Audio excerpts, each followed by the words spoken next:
आज का टॉपिक आपको बहुत ही ज़्यादा इंटरेस्टिंग लगने वाला है, क्योंकि हम बात करेंगे एलियंस के प्रेजेंस की और फ्यूचर में उनके द्वारा अर्थ पर किए जाने वाले अटैक्स की। वैसे तो इन दोनों सवालों का जवाब लोगों पर निर्भर करता है, क्योंकि अभी एलियंस को किसी ने देखा नहीं और उनके होने या ना होने का सवाल भी केवल बिलीव पर ही टिका है। उनके प्रेजेंस के बारे में जानने के लिए एरिया 51 और न्यू मैक्सिको स्टोरी जैसे कई और इंसिडेंट्स के बारे में जानते हैं। और जहां तक उनके अटैक से बचने की बात है तो इसके लिए अपनी तैयारी को जांचते हैं। नमस्कार, मेरा नाम दीपक है और आप देख रहे हैं साइंस ट्रैप। दोस्तों, हमारा यूनिवर्स इतना वास्ट है कि इसके बारे में एग्जैक्ट कोई चीज़ प्रिडिक्ट कर पाना मुश्किल है। यूनिवर्स में हमारा साइज एक इलेक्ट्रॉन के बराबर भी नहीं है। हमारा छोड़िए, यूनिवर्स में तो अर्थ का भी अपना कोई अस्तित्व नहीं है। ब्रह्मांड में पृथ्वी के अलावा कहीं और जीवन का होना संभव है भी और नहीं भी। आज की दुनिया, जिसे हम तकनीकी दुनिया कहते हैं, ये भी अभी केवल यूनिवर्स के नाम मात्र के हिस्से को ही देख पाई।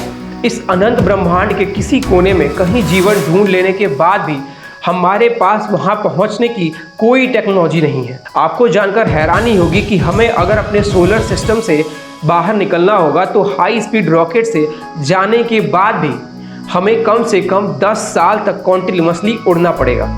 और अगर मान लिया जाए कि आने वाले 500 से 1000 सालों में हमने और भी हाईटेक रॉकेट्स बना लिए जो इस लंबी दूरी को केवल 5 सालों में या फिर यूँ कहें कि 2 सालों में ही तय कर ले, तो भी कोई ख़ास फर्क नहीं पड़ने वाला, क्योंकि हमारा यूनिवर्स का विशाल होना जितना खास है उतना ही बड़ा जाल भी।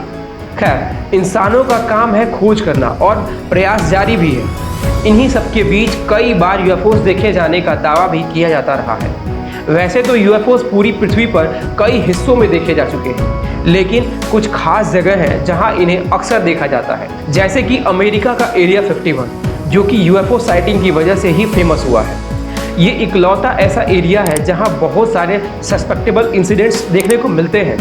वहां से काम करके निकले कई वैज्ञानिकों ने दुनिया को बताया है कि एरिया 51 में एलियन सिग्नल्स आते रहते हैं और उनसे कांटेक्ट करने की कोशिश होते रहती है।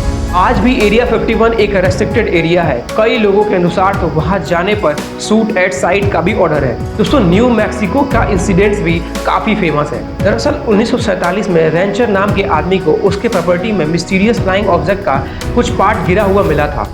उसकी लोकल अथॉरिटीज़ को इन्फॉर्म करने के बाद इन्वेस्टिगेशन हुआ और RAF investigation agency press release में फ्लाइंग डिस्क मिलने का दावा भी कर रही थी, लेकिन बाद में आर्मी ने इन सब दावों को एक अफवाह बता दिया और केस क्लोज हो गया। ऐसे और भी कई इंसिडेंट्स हुए हैं, लेकिन पूरी जानकारी बाहर आने से पहले ही केस को र्यूमर बता दिया जाता है और केस क्लोज हो जाता है। वैसे आपको क्या लगता है, इन दावों में सच्चाई है?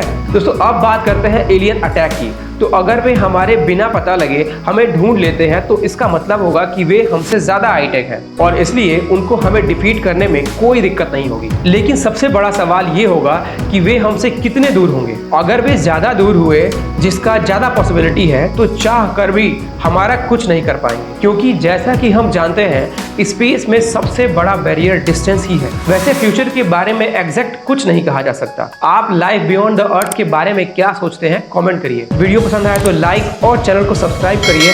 फिर मिलते हैं एक और नई इंटरेस्टिंग वीडियो के साथ। नमस्कार।